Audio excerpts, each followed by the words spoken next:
বিশ্বের জনসংখ্যা উদ্বেগজনক হারে বৃদ্ধি পাচ্ছে এবং জাতিসংঘের জনসংখ্যার অনুমান অনুসারে বিশ্বে বর্তমানে জনসংখ্যা ৮ মিলিয়ন বা ৮০০ কোটির বেশি। তবে এর মধ্যে একটি অনন্য ব্যতিক্রম রয়েছে, যা পৃথিবীতে এমন একটি দেশ রয়েছে যেখানে কোনো শিশুর জন্ম হয় না। তা হলো ভ্যাটিকান সিটি।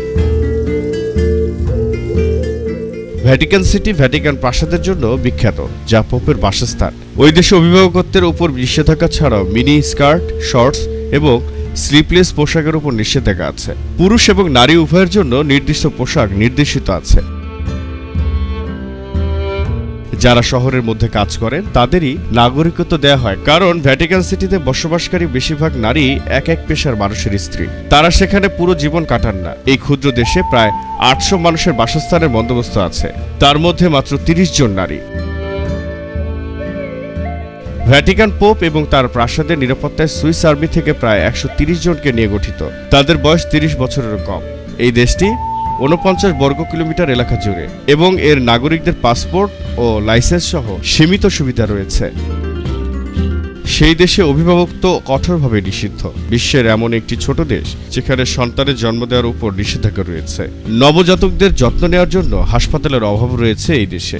কোনো কোনো ক্ষেত্রে সন্তান প্রসবের জন্য অন্যত্র পাঠিয়ে দেওয়া হয় নারীদের। তাই এদেশে জন্মের ভিত্তিতে নাগরিকত্ব দেওয়া হয় না। যারা কর্মসূত্রে সেখানে থাকেন তাদেরই নাগরিকত্ব দেওয়া হয়। বসবাসের জন্য গড়ে ওঠেনি বলেই খেলার মাঠ বা স্কুলের মতো পরিষেবাও তেমন নেই, যা একটি শিশুর বড় হয়ে ওঠার জন্য অপরিহার্য। সে দেশে জনসংখ্যার অধিকাংশই আসলে ধর্মীয় গুরু বলে বিয়ে করা বা সন্তানের জন্ম দেওয়ার উপর কঠোরতা রয়েছে, কিন্তু অনেক সময় নিয়ম ভঙ্গ হয়েছে, আর তাই কালক্রমে শিশুর জন্মও হয়েছে। এই শিশুদের মধ্যে কিছু যাজক এবং সাধারণ নারীর বিয়ে হওয়ায় শিশুদের জন্ম হয়েছে। কিছু হাই প্রোফাইল কেস হওয়া সত্ত্বেও সংখ্যাগরিষ্ঠ জনসাধারণের দৃষ্টির বাইরে থাকে এই সব ঘটনা। জহির আহমেদ, জেটিভি বাংলা।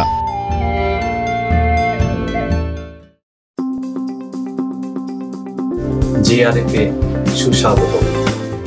জেআরএফ রেমিটস, জাপানের ১ নম্বর রেমিটেন্স কোম্পানি। বাংলাদেশ থেকে যে কেউ যে কোনো সময় নগদ, বিকাশ বা ব্যাংকের মাধ্যমে টাকা পাঠাতে পারেন খুব সহজেই।